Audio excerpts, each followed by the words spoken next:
계속해서 교육진단 시간입니다.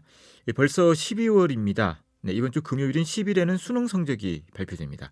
수능 성적이 발표되면 이어서 수시 합격자 발표가 나오고 수시 등록과 추가 합격자 발표에 이어 정시 모집에 들어갑니다. 오늘은 수능 발표 이후 입시 전략에 대해 알아보는 시간 갖도록 하겠습니다. 네, 윤일현 교육문화연구소 대표 윤일현 선생님 오늘도 전화로 모셨습니다. 윤 선생님 안녕하십니까? 예, 안녕하십니까? 네, 먼저 수능 성적 발표 이후 입시 일정에 대해 좀 정리해 주시죠.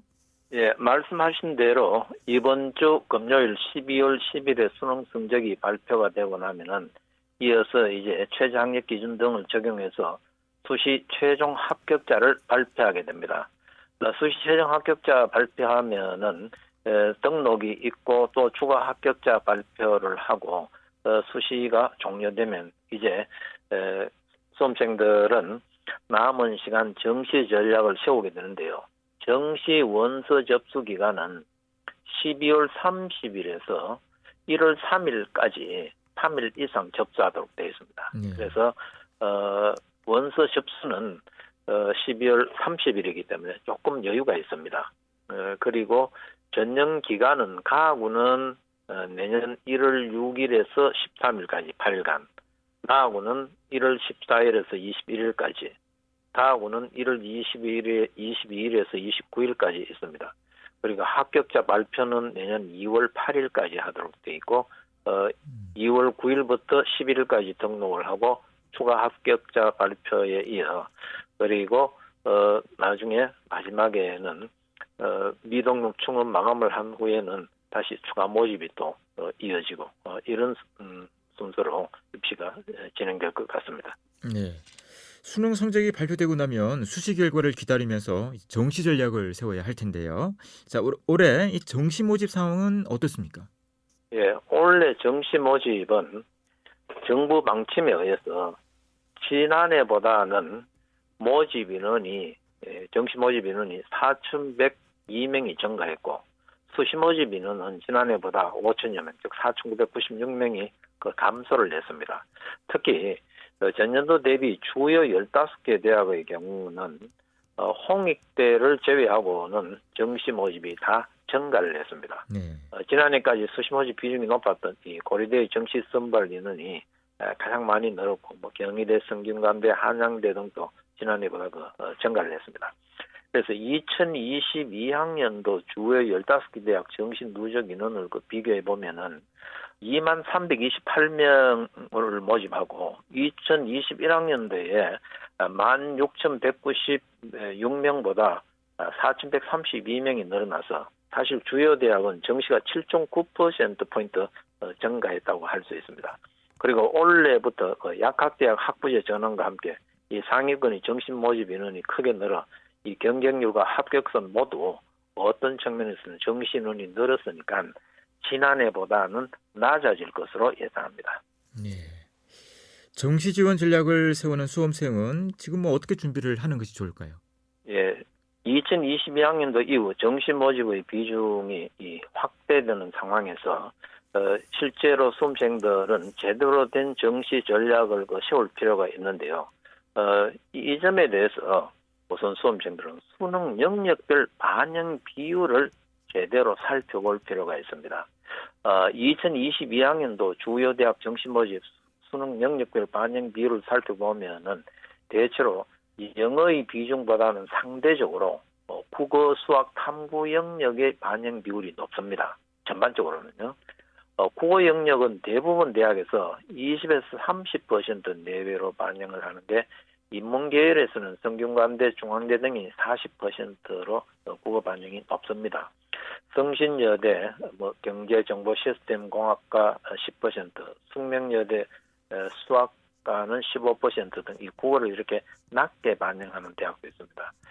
수학 영역도 대부분 수학은 20에서 30% 전후로 반영하는데 특히 상위권 수험생들은 서울대, 성균관대, 중앙대는 인문계열, 자연계열 모두 40%로 이 반영 비율이 높습니다. 방금 말씀드린 서울대, 성균관대, 중앙대는 인문계열도 수학 반영 비율이 높다는 겁니다. 서강대의 경우 지난해보다 수학의 반영 비중을 낮추었지만 여전히 43.3%로 매우 높게 반영을 하고 있습니다. 탐구 영역은 대부분 30%를 반영하는데 자연 계열에서 성균관대, 중앙대, 한양대는 35%를 비교적 높게 반영하고 인문 계열에서 서울 시립대가 10에서 15% 낮게 반영하는 학교가 있습니다.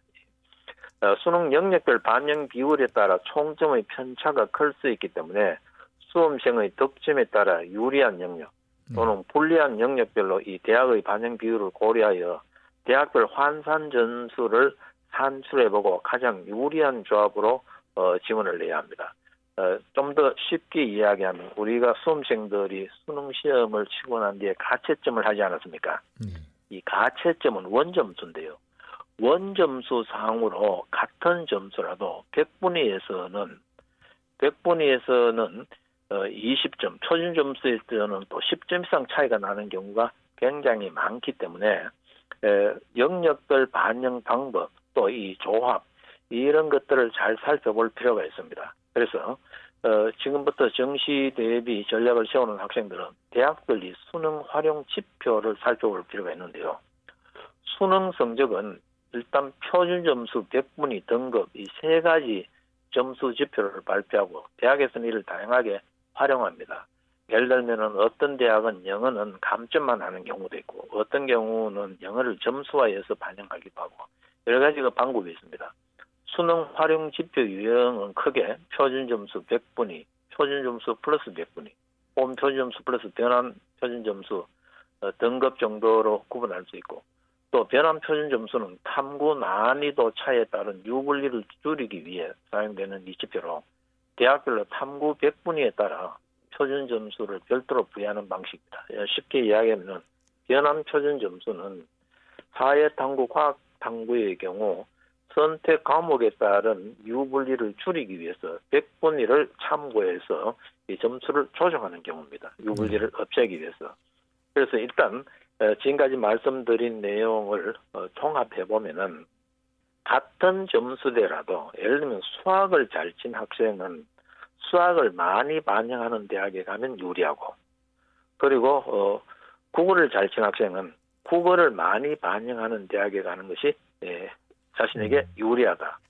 그래서 일단 수험생들은 가나다군 3번 지원을 할 수 있기 때문에 앞서 우리가 말씀드린 대로 원서 접수는 12월 30일부터니까 아직 10일날 성적 발표가 나고 한 20일 정도의 여유가 있기 때문에 여러 기관에서 나오는 이 정시 지원 자료를 살펴보고 가나다 군별로 일단 먼저 한 3개 학교씩 이 포트폴리오를 작성할 필요가 있습니다.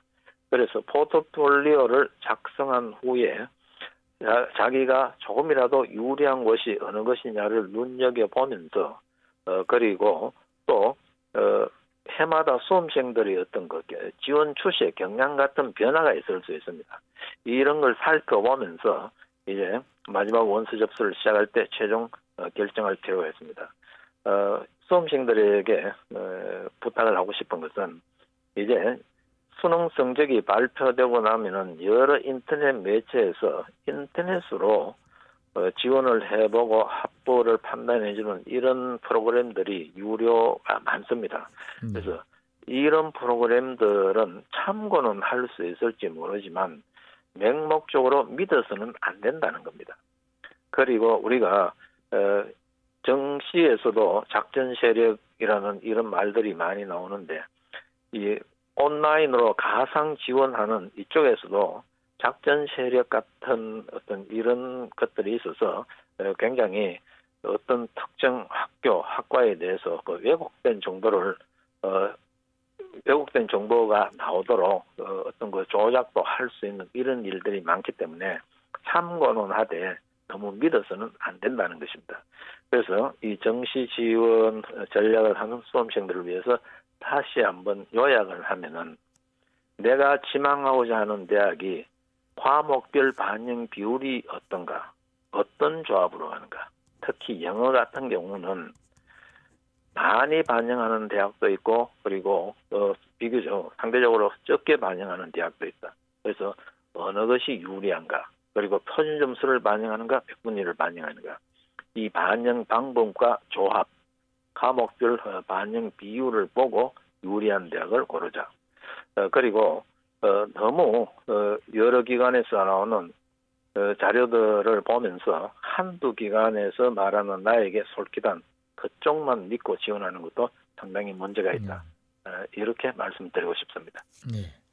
해마다 되풀이되는 질문인데요. 자, 대학과 학과 중 어느 것이 중요한지 간단하게 조언을 듣고 마치겠습니다.